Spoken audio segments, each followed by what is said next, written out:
Welcome back to another episode of Rock Boys Football, continuing to take a look at the next week's slate.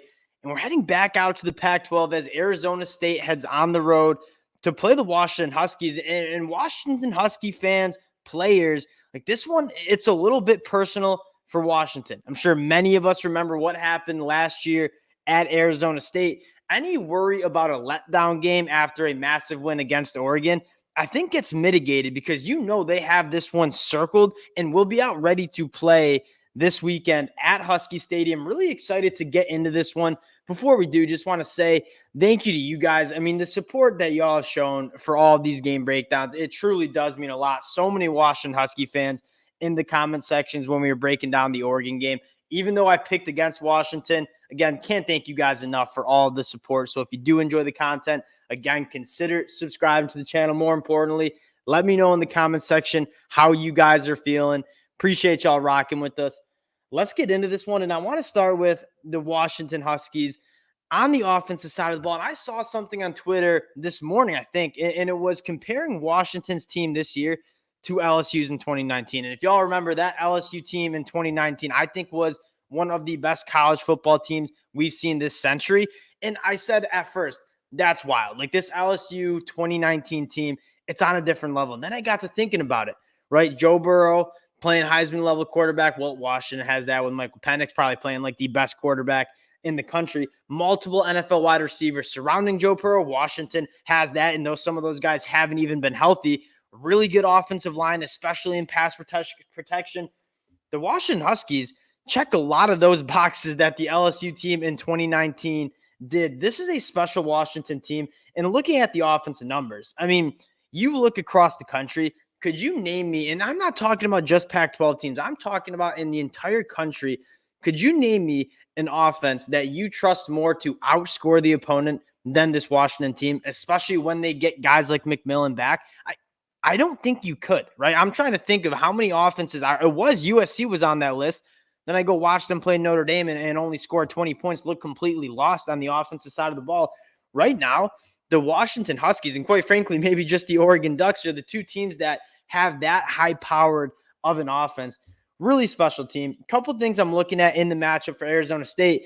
Arizona State has not been good this year. They do a few things well on the defensive side of the ball. One, top 30 in yards per play, only allowing 4.9 yards per play. This is an Arizona State defense that gives up some points, but I think it's largely a result, and they haven't played that good of offenses. So I'll preface with that.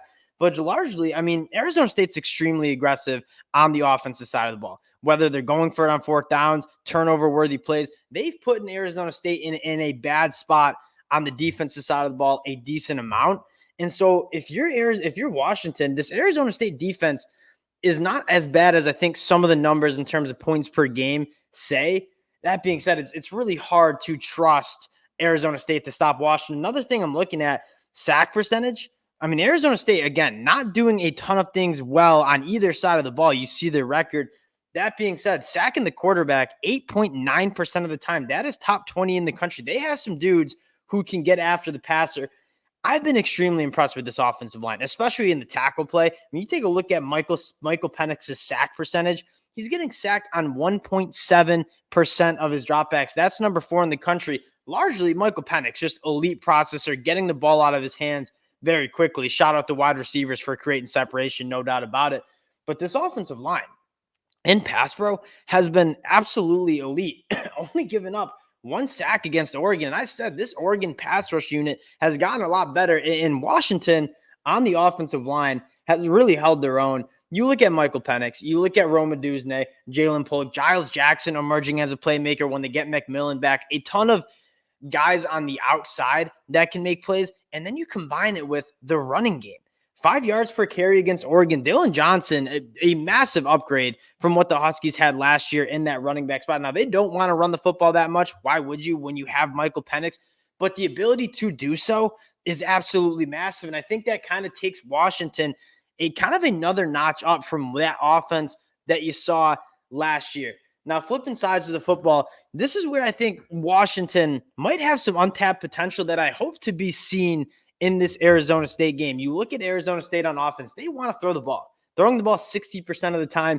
Now, the kicker here, they're allowing a 9.5% sack rate. They really are struggling in pass protection. And that is something that I want to see more from the Washington Huskies in terms of that front four getting after the passer. You talk about the Huskies, and we'll nitpick them a little bit because I think they're that good of a team where you're expecting excellence at a lot of different positions.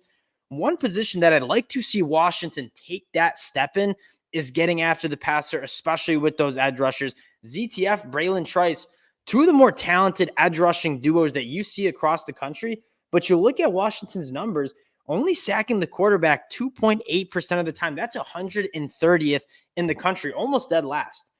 And so if you can see ZTF and Braylon Trice, two guys who, I mean, all American caliber players, ramp it up a little bit, and that kind of unlocks another level to this defense, the ability to generate pressure with those front four, especially with the offenses that you'll be seeing in the Pac-12.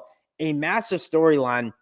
Braylon Trice, ZTF, both of which are creating some havoc, right? ZTF with a 12% pass rush win rate, Braylon Trice 15%, 13 hurries to his name.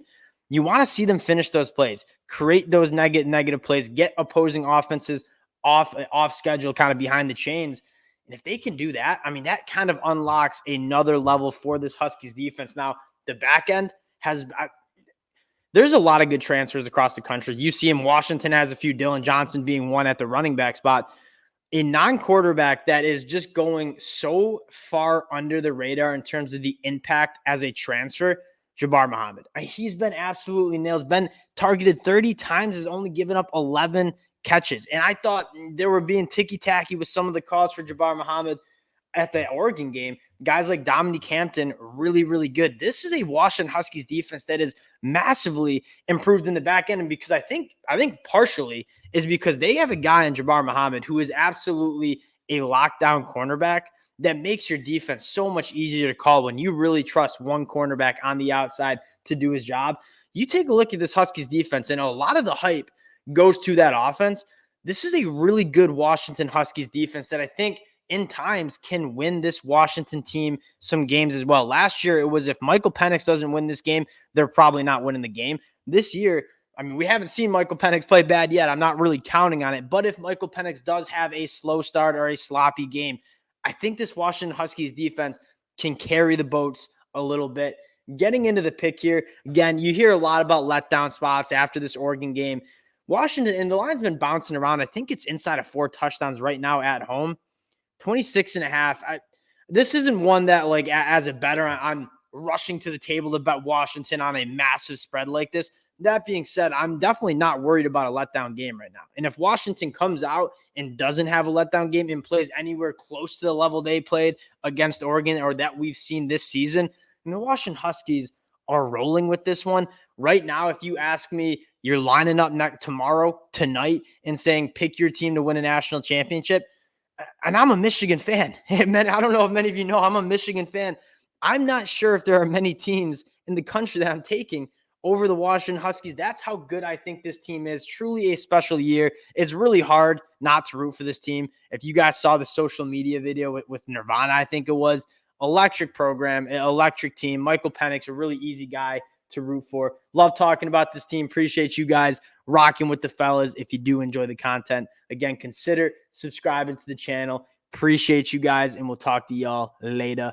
Peace.